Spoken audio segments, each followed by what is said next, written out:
Black and white நேயர்களுக்கு வணக்கம். நிகழ்ச்சியில் மூத்த பத்திரிகையாளர் வலைப்பேச்சு பிஸ்மி அவர்கள் இணைகிறார்கள். வணக்கம் சார். வணக்கம் சார். தென்னிந்திய நடிகர் சங்க கட்டடம் இன்னும் ஒரு 4-5 மாதத்தில் கட்டி முடிக்கப்பட்டு திறக்கப்படும் அப்படின்னு சொல்லியிருக்காங்க. ஒரு நீண்ட காலமாக இன்னும் இந்த அரசியல் வாக்குறுதி மாதிரியே நீண்டுகிட்டு இருக்குது. என்ன காரணம்? இது இந்த 4-5 மாதத்தில் உறுதியாக முடிஞ்சிடுமா அது கட்டடம்? பட் இந்த கேள்விக்கு பதில் சொல்லணும் அப்படின்னா அதுக்கு வாய்ப்பு இல்லை அப்படின்னு தான் நான் நினைக்கிறேன். என்னென்னா ஒரு சில தினங்களுக்கு முன்பு கூட நான் அந்த ஏரியாவை கிராஸ் பண்ணும்போது ஒரு பெரிய ஆர்வத்தோட அந்த நடிகர் சங்க கட்டடத்தை பார்த்தேன். ஆர்வத்தோடு அப்படிங்கிறத விட ஒரு வருத்தத்தோடு அப்படின்னு சொல்லலாம். ஏன்னா அந்த கட்டிடத்துக்கு ஒரு மிகப்பெரிய பாரம்பரியம் இருக்குது அந்த இடத்துக்கு. ஆனால் என்னென்னா ஏதோ ஒரு வேகத்தில் அந்த கட்டடத்தை இடிச்சுட்டு நாங்கள் புதுசாக வந்து ஒரு பிரம்மாண்டமான கட்டடம் எழுப்புறோங்கிற ஒரு வாக்குறுதியை கொடுத்து அதுக்கு பார்த்திங்கன்னா ஒரு சரியான ஃபண்டிங் இல்லாமல் அது பல வருடங்களாக முடங்கி கிடக்கு. நீங்கள் ஒரு சில மாதங்களுக்கு முன்பு, இன்னும் சொல்லப்போனால் ஒரு வருடத்துக்கு முன்பு நீங்கள் அந்த இடத்த கிராஸ் பண்ணீங்க அப்படின்னா நிச்சயமாக ரத்த கண்ணீரே வந்திருக்கும். முக்கியமாக நடிகர் சங்க உறுப்பினர்களுக்கு. என்ன காரணம் அப்படின்னா அந்த பாதி கட்டப்பட்டு அது முடிக்கப்படாத நிலையில் அந்த இரும்பு கம்பி எல்லாமே அப்படி துருப்பிடிச்சி போனதை பார்க்க முடிஞ்சுது. எப்படி இந்த மதுரவாயல் பறக்கும் சாலை திட்டத்தில் உள்ள அந்த பில்லரில் எல்லாம் அந்த இரும்பெல்லாம் துருப்பிடிச்சிருந்தது, கிட்டத்தட்ட அதே மாதிரியான ஒரு நிலை வந்து அந்த நடிகர் சங்க கட்டடத்துக்கு இருந்தது. அதுக்கு அப்புறமா இவங்க பார்த்திங்கன்னா வங்கியில் கடன் வாங்கி இப்போ இந்த கட்டிட வேலையை வந்து மறுபடியும் தொடங்கியிருக்காங்க. அதுலேயும் பார்த்திங்கன்னா ஒரு மாற்றம் என்னென்னா ஏற்கனவே இருந்த அந்த வடிவமைப்பு மாதிரி இல்லாமல் ஏற்கனவே கட்டப்பட்டதையே இடித்து விட்டு இவங்க வந்து வேறொரு பிளானில் வந்து இப்போ கட்டிகிட்டு இருக்காங்க போல இருக்கு. முக்கியமாக இந்த தரம் பார்த்திங்கன்னா நிறைய இந்த இரும்பு தூண்களை கொடுத்து வந்து அந்த கட்டடத்தை எழுப்புறாங்க.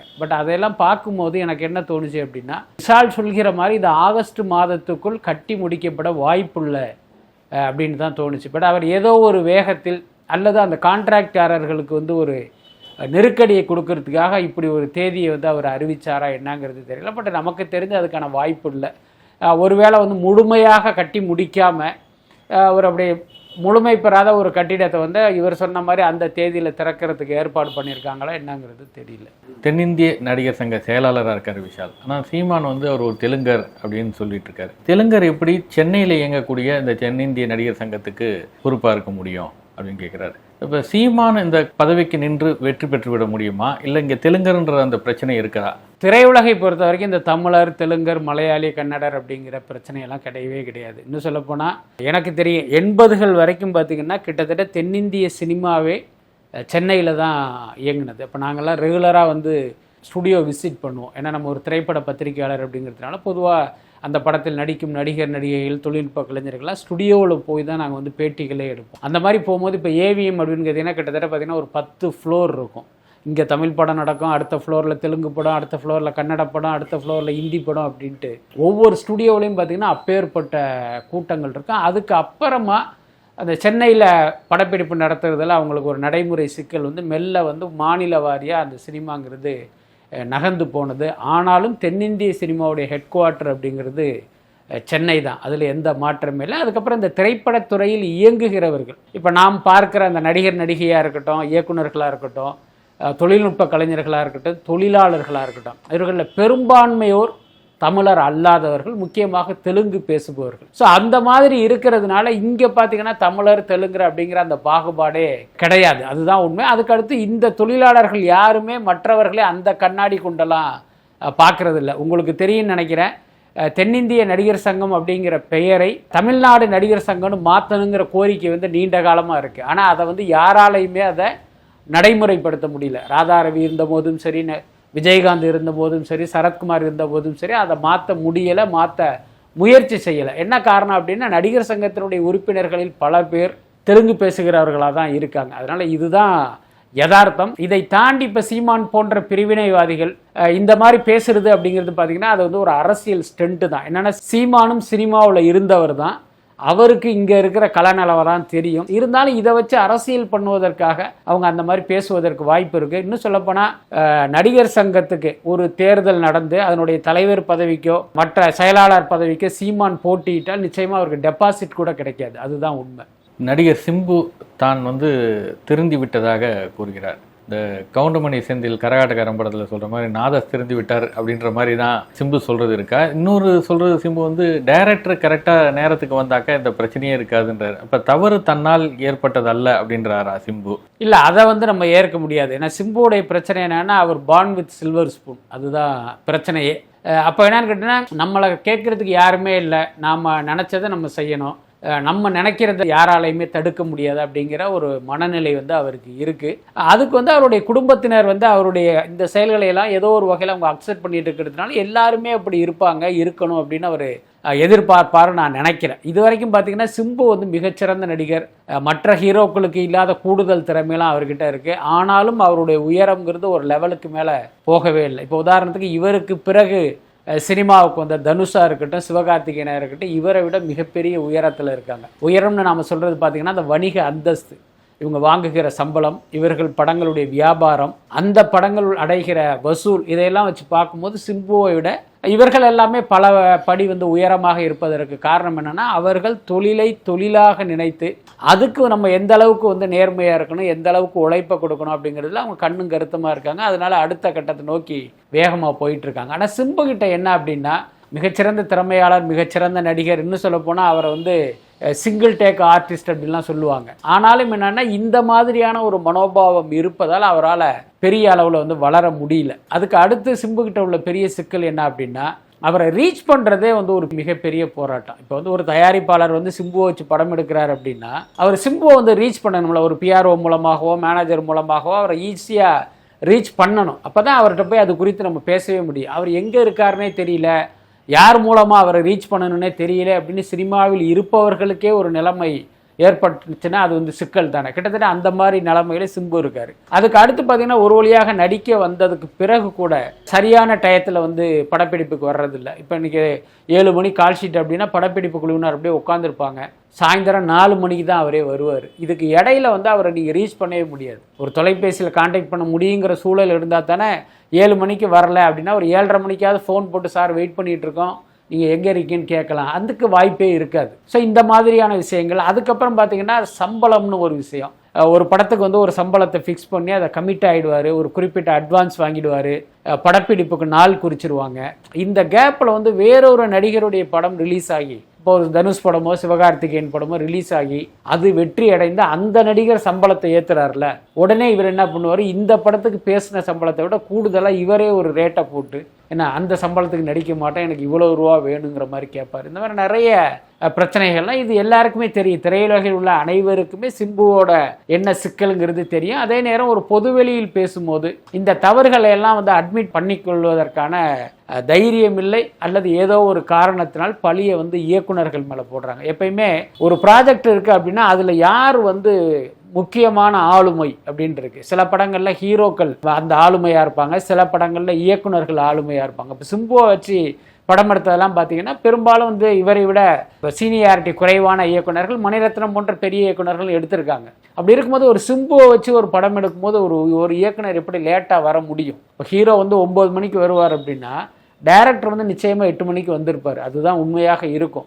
சிம்பு 9 மணிக்கு வந்துட்டாரா, நம்ம ஒரு 10 மணிக்கு போவோம் அப்படின்னு யாரும் நினைக்க மாட்டாங்க. அது சிம்புவுடைய கேரக்டர் எல்லாருக்குமே தெரியும். அதனால் அதில் உண்மை இல்லை.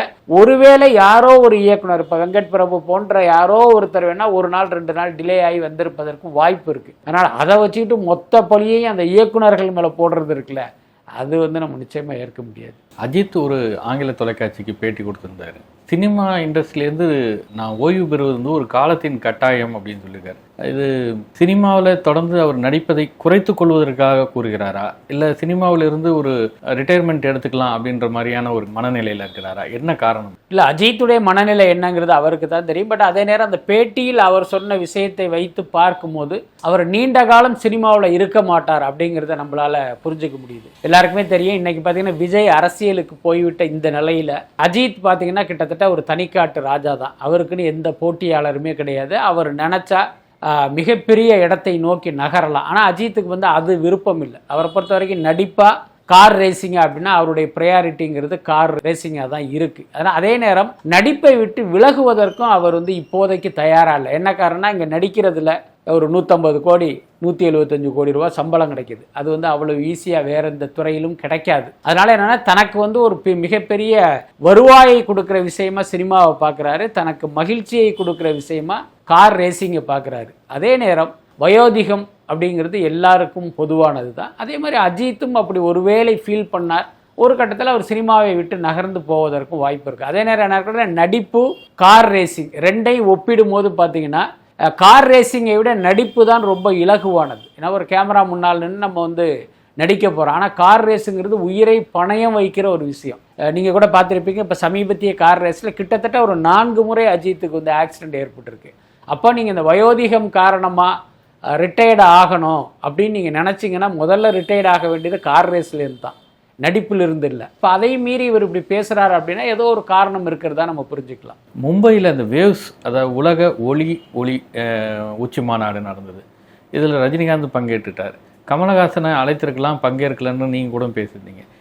கமலஹாசனை ஒருவேளை அழைத்திருந்தால் நன்றாக இருந்திருக்குமா, இல்லை அரசியலுக்கு அப்பாற்பட்டு அப்படி செஞ்சுருக்கணுமா, ஏன் தவிர்த்துட்டாங்க அப்படின்றது காரணம் தான் இருக்குது. இல்லை, நிச்சயமாக கமல்ஹாசனை அழைக்காதது வந்து அது உண்மையாக கண்டிக்கத்தக்க ஒரு விஷயம். என்னென்னா கமல்ஹாசன் பார்த்தீங்கன்னா வெறும் நடிகர் கிடையாது, இந்திய சினிமாவின் அடையாளம் அவர். அப்போ நீங்கள் இந்திய சினிமா குறித்து பார்த்தீங்கன்னா நீங்கள் வந்து ஒரு மாநாடு நடத்துறீங்க அப்படிங்கும்போது அங்கே கமல்ஹாசனை அழைக்கலை அப்படின்னா இது வேஸ்ட்டு. அதுதான் நான் சொல்கிறேன். நீங்கள் ரஜினிகாந்தை அழைக்கிறீங்க, ஏன்னா ரஜினிகாந்த் சினிமாவுக்கு என்ன கான்ட்ரிபியூட் பண்ணுறாரு கம்பேரிட்டிவாக கமலோடு ஒப்பிடும்போது? இவர் வந்து ஒரு வணிக சினிமாவில் நடித்தார் அப்படிங்கிறத தாண்டி சினிமாவுக்கு அவர் செஞ்ச கான்ட்ரிபியூஷன் என்ன?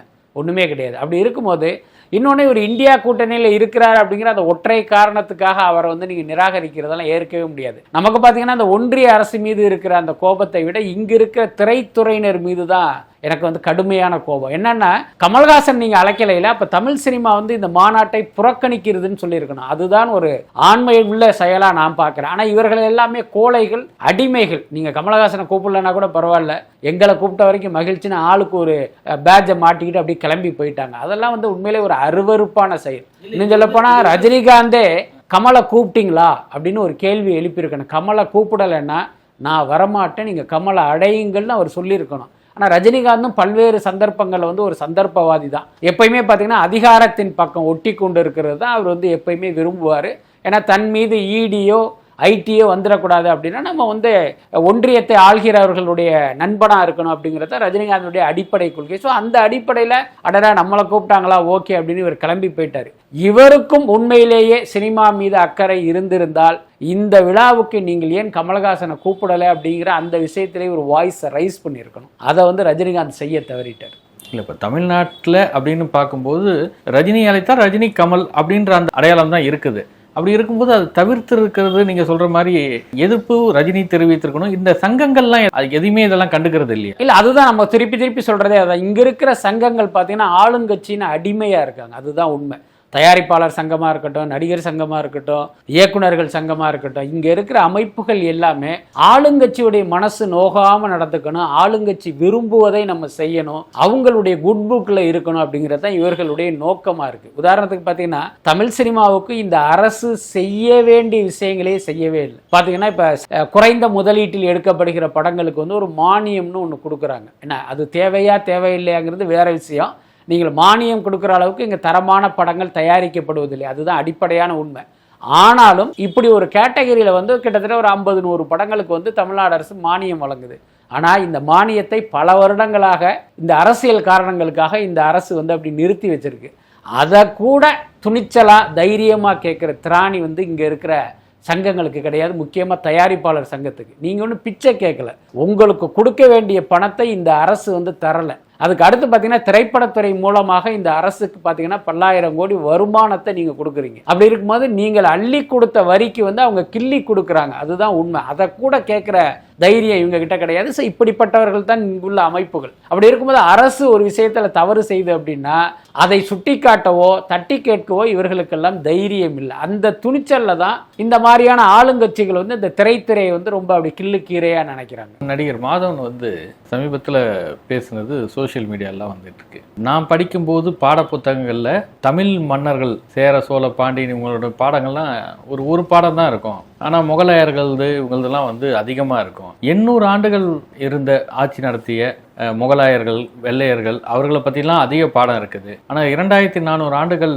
அரசு நடத்தின சோழர்களை பற்றியெல்லாம் பாடம் ரொம்ப குறைவாக இருக்குது அப்படின்றார். வரலாற்றில் இப்படி தமிழ் மன்னர்களுடைய பகுதிகள் பாடங்களில் அதிகமாக வைக்காமல் ஒரு இருட்டடிப்பு செய்யப்பட்டிருக்கிற மாதிரி மாதவன் சொல்கிறார். அப்படி தான் இருந்துட்டு இருக்குதா? இல்லை, முதல்ல வந்து இங்கே இருக்கிற பாடத்திட்டங்களுடைய பின்னணியை வந்து நம்ம முதல்ல புரிஞ்சுக்கணும். இங்கே இருக்கிற வரலாறுகளும் சரி, இந்த பாடத்திட்டங்களும் சரி பார்த்தீங்கன்னா முக்கியமாக பார்த்தீங்கன்னா அதுக்கு பின்னாலேயுமே ஒரு பெரிய அரசியல் இருக்கிறத நீங்கள் புரிஞ்சுக்கணும். உதாரணத்துக்கு நீங்களும் வந்து படிச்சிருப்பீங்க, நானும் படிச்சிருக்கேன், இதை கேட்குற பலரும் கூட படிச்சிருப்பாங்க.